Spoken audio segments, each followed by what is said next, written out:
Mark was a man who believed the world revolved around him. Successful? Absolutely. Arrogant? Without a doubt. He built his company from the ground up, and somewhere along the way, he'd convinced himself that rules were for other people. His sleek, black sports car was a blur on the highway, weaving in and out of lanes as if he were the only one on the road. His Bluetooth headset pulsed with the frantic voice of his project manager, but Mark barely registered the words. He was too busy congratulating himself on closing the deal that would secure his company's future for the next decade. "Just get it done, David," he barked into the phone, his eyes more focused on the speedometer creeping past 80 than on the road ahead. "I don't want to hear excuses. I pay you to solve problems, not create them." He swerved sharply to avoid a slow-moving minivan, honking his horn aggressively. "Idiot," he yelled, even though the minivan driver had clearly signaled and was well within their rights to merge. Mark just didn't have time for such inconveniences. Every second was valuable, every minute was money. He gripped the steering wheel tighter, pushing the car even faster. He had a lunch meeting across town, and being late was simply unacceptable. The universe, in Mark's mind, should bend to his schedule, not the other way around. The near miss with the minivan barely registered as a threat in Mark's mind. Instead of slowing down or acknowledging his own reckless driving, he seethed with indignation. "Some people just shouldn't be allowed on the road," he muttered, tightening his grip on the steering wheel. In his world, everyone else was incompetent, slow, or simply in his way. He continued his phone call, now even more agitated. David was explaining a minor setback with the advertising campaign, and Mark's temper flared. "I don't care about the details, David. Just fix it. That's what I pay you for." He punctuated his words with another sharp lane change, cutting off a delivery truck this time. The truck driver blared his horn, but Mark ignored him, his focus solely on berating his employee. He briefly glanced at his rearview mirror, seeing the growing distance between him and the minivan. Amateurs, he scoffed to himself. He believed his superior driving skills justified his speeding and aggressive maneuvers. The near accident was simply further proof that he was surrounded by less capable people. The universe, he thought, needed people like him to keep things moving, to get things done. He was a force of nature, and anyone who couldn't keep up was just roadkill. The close call faded from his thoughts, replaced by the self-assured belief that he was in control. The inevitable happened. Distracted by his phone call and blinded by his own arrogance, Mark didn't see the brake lights flare ahead of him until it was too late. A line of cars had slowed abruptly due to construction further down the highway. He slammed on his brakes, the tires squealing in protest, but it wasn't enough. The sports car, traveling at excessive speed, plowed into the back of a family SUV. The impact was deafening, a sickening crunch of metal and shattering glass. Mark's head snapped forward, hitting the steering wheel with a painful thud. The airbag deployed in a cloud of white powder, momentarily blinding him and filling the car with a strange, acrid smell. The SUV lurched forward from the impact, narrowly avoiding hitting the car in front of it. Inside, children screamed, and a woman cried out in fear. Mark, dazed and disoriented, struggled to comprehend what had just happened. His ears rang, and his vision swam. He felt a sharp pain in his chest from the airbag and a throbbing ache in his head. The phone, still connected to the call, lay on the passenger seat, the frantic voice of David now a muffled, distorted drone. The world had suddenly tilted on its axis, and Mark's carefully constructed reality shattered around him. He was no longer in control. Across the highway, in the opposite lane, Frank saw the whole thing unfold. A retired army medic, Frank had seen his share of accidents and emergencies. He was driving his beat-up pickup truck, heading home after a morning of volunteering at the local animal shelter. Without hesitation, Frank pulled over to the shoulder, his years of training kicking in. He grabbed his first aid kit from under the seat and, with a determined set to his jaw, carefully crossed the busy highway, dodging oncoming traffic. He moved with a purpose, his movements efficient and calm despite the chaos surrounding him. Frank wasn't a big man, but he carried himself with a quiet strength, a legacy of his time in the service. His weathered face, etched with the lines of experience, held a look of focused determination. He ignored the blaring horns and the shouts of other drivers, his only concern the people trapped in the wreckage. He assessed the situation quickly, noting the damage to both vehicles and the panicked cries coming from the SUV. But his immediate attention was drawn to the sports car, where he could see the driver slumped against the deployed airbag. Time was of the essence. As Frank approached the sports car, he noticed a thin wisp of smoke curling from under the hood. His instinct screamed danger. He tried the driver's side door, but it was jammed shut. Without hesitation, he moved to the passenger side, managing to pry the door open with some effort. "Sir, can you hear me?" Frank asked, his voice calm but firm. Mark groaned in response, still dazed and disoriented. "You need to get out of the car. Now." Frank quickly assessed Mark's injuries. He seemed mostly stunned, but there was a visible cut on his forehead. Ignoring Mark's groans, Frank carefully unbuckled his seatbelt. The smoke was getting thicker now, and the smell of burning rubber filled the air. "Come on, I've got you," Frank said, gently but firmly pulling Mark from the wreckage. Mark was heavier than he looked, but Frank managed to support him, half dragging, half carrying him away from the car. Just as they reached a safe distance, a small flame flickered under the hood, quickly growing larger. Frank knew they didn't have much time. He got Mark settled on the ground a safe distance from the vehicle. The situation was escalating quickly. Safe from the immediate danger, Mark began to regain his senses, but his arrogance remained firmly intact. What happened?" he mumbled, pushing himself up to a sitting position. He glared at Frank, his eyes filled with irritation. "You were in an accident, son." "I got you out of the car," Frank replied calmly, kneeling beside him. He started to examine the cut on Mark's forehead. "My car!" Mark exclaimed, finally taking in the scene. "Look at my car. It's ruined." He completely ignored Frank's presence, focusing solely on the mangled remains of his precious sports car. "This is unbelievable. Who's going to pay for this?" He pushed Frank's hand away as the veteran tried to clean the wound. "Don't touch me. I don't even know who you are." He looked at Frank with disdain, taking in his worn clothes and dusty boots. "Are you even a doctor?" He completely missed the irony of being rescued by someone he immediately deemed inferior. His concern was only for his damaged property, not for the fact that he was alive. The flames licking at the wreckage were a distant concern compared to the dent in his ego and the potential cost of repairs. Frank, unfazed by Mark's rude behavior, remained focused on the task at hand. He had seen worse in combat, and a little arrogance wasn't going to deter him from doing what needed to be done. He simply nodded, ignoring Mark's complaints. "All right, son," Frank said, his voice still calm and steady. "Just stay here. Let me make sure you're a safe distance." He gently guided Mark further away from the burning car, ensuring he was well clear of any potential explosion. Reaching into his pocket, Frank pulled out his old, reliable flip phone.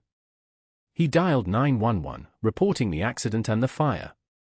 He gave the dispatcher their location and a brief description of the situation, emphasizing the need for both fire and medical assistance. He also mentioned the family in the SUV, ensuring they weren't forgotten in the chaos. While on the phone, he kept a watchful eye on Mark, who was still ranting about his car. Frank knew that shock could manifest in different ways, and Mark's anger was likely a symptom of the trauma he had just experienced. Frank completed the call, relaying that emergency services were en route and would arrive soon. His duty was almost done. The small flame under the hood of Mark's car had now grown into a raging inferno. Thick, black smoke billowed into the sky, obscuring the afternoon sun. The heat was intense, radiating outwards in waves. The tires began to melt, and the smell of burning plastic filled the air. The once sleek sports car was now a twisted, burning wreck, a testament to Mark's reckless actions. Mark continued to grumble about the cost of repairs, oblivious to the escalating danger. Frank, however, watched the fire with a grim expression. He knew that a car fire could quickly turn into an explosion, and he wanted to ensure everyone was as far away as possible. Suddenly, a distant wail pierced the air. Sirens! Help was on its way. The sound grew louder and louder, a beacon of hope cutting through the chaos and fear. Frank breathed a sigh of relief. The emergency services were close. He glanced at Mark, still lost in his self-pity, and shook his head slightly. Some people, he thought, never learned. But at least, for now, everyone was safe. The sirens wailed even louder as they approached the scene. The first responders arrived in a flurry of flashing lights and urgent activity. Fire trucks roared to a halt, and firefighters immediately began unleashing hoses on the inferno engulfing Mark's car. Paramedics rushed to assess the injured, their trained eyes quickly scanning the scene. One paramedic approached Mark, who was still sitting on the side of the road, muttering about his insurance. "Sir, can you tell me your name?" "Are you hurt anywhere?" she asked, her voice professional and reassuring. Mark, finally realizing the seriousness of the situation, reluctantly answered her questions. He pointed to the cut on his forehead and complained about chest pain from the airbag. The paramedics quickly began to examine him, checking his vital signs and asking about any other injuries. Meanwhile, other paramedics were attending to the family in the SUV, ensuring the children were safe and unharmed. The firefighters worked tirelessly to extinguish the blaze, battling the intense heat and smoke. The scene was a controlled chaos, a testament to the efficiency and dedication of the emergency services. Frank watched from a distance, knowing he had done all he could. He saw the paramedics carefully loading Mark onto a stretcher, preparing to transport him to the hospital. His job here was done. As the paramedics were securing Mark onto the stretcher, he overheard snippets of their conversation. He was still somewhat dazed, but certain words cut through his mental fog. Fuel leak. Potential for explosion. Keep everyone back. The words hit him like a jolt of electricity. Explosion? His car could explode? He suddenly understood the gravity of the situation. It wasn't just about a ruined car, it was about his life. The reality of his near-death experience finally crashed down on him. The paramedics were discussing the very real possibility that the burning wreckage could erupt in a ball of flames at any moment. The thought sent a shiver down his spine. He had been so focused on his material possessions that he had completely failed to grasp the danger he had been in. He had been so close to death. He began to tremble. His near-death experience began to overwhelm him. He began to sob quietly. The words fuel leak and explosion repeated in his mind. The realization washed over Mark like a tidal wave. Frank hadn't just saved him from a car crash, he had saved him from a potential explosion, a fiery death he hadn't even comprehended. He pictured the flames engulfing the car, the potential for it to erupt, and the image of Frank pulling him away from the danger. It was then that the full extent of Frank's selfless act hit him.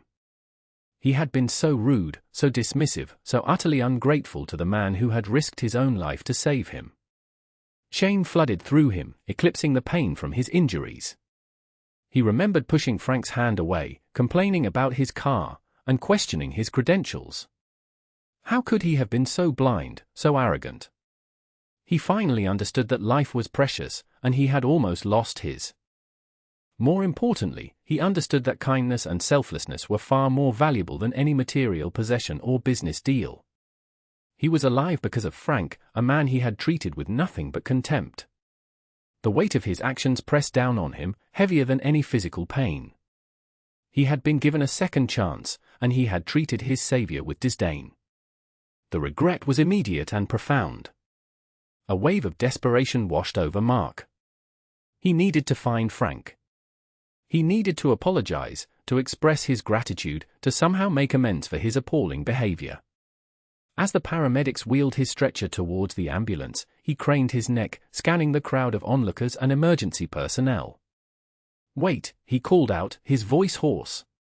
"The man who helped me. Where is he?" The paramedics paused, looking at each other quizzically. "Sir, you need to stay still," one of them said gently. "No, please." I need to find him. The man who pulled me from the car, Mark insisted, his voice rising in panic. He saved my life. He struggled to sit up, ignoring the pain in his chest. There was a man. Older man. In a pickup truck, he stammered, trying to describe Frank. One of the firefighters overheard the commotion. Are you talking about the guy in the old green truck? He left a few minutes ago. Said he had to get going. Mark's heart sank. Gone. The opportunity to thank Frank, to apologize for his behavior, was gone. He slumped back onto the stretcher, defeated. The weight of his regret intensified.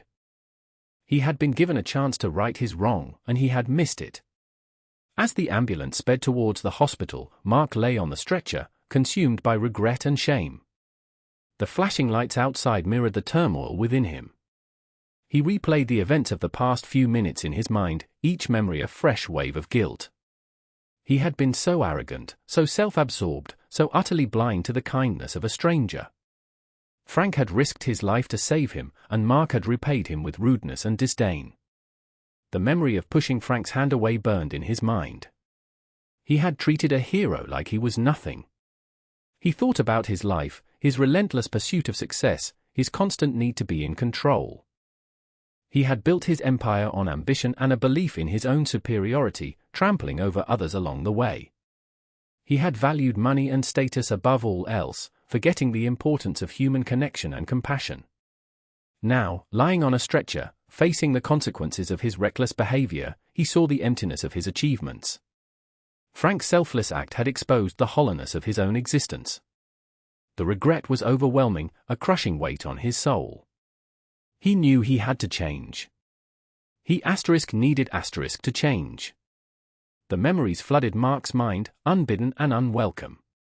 Flashback Mark snapping his fingers at a waiter in a restaurant, demanding a different table despite the restaurant being fully booked.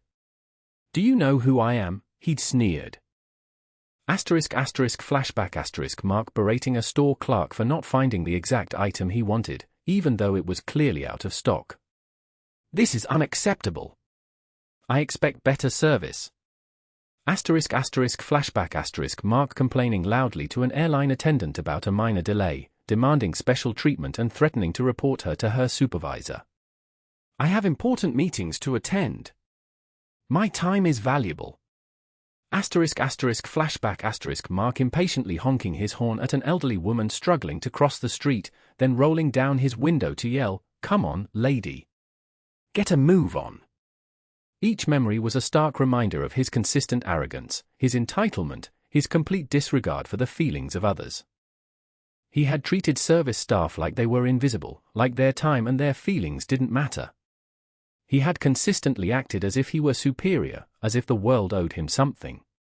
These weren't isolated incidents, they were a pattern of behavior, a reflection of his deeply ingrained arrogance. The flashbacks were painful, each one a stab of guilt and shame. He had been a terrible person. Lying in the hospital bed, surrounded by the sterile white walls, Mark made a vow. He would change. He would become a better person. He would dedicate his life to making amends for his past behavior and honoring Frank's selfless act. He knew it wouldn't be easy. His arrogance was deeply ingrained, a habit he had cultivated for years. But he was determined to break free from his old ways. He would start by treating everyone with respect and kindness, regardless of their position or status. He would listen more and talk less. He would focus on helping others instead of just helping himself. He knew he could never fully repay Frank for saving his life, but he could try to live a life worthy of that sacrifice.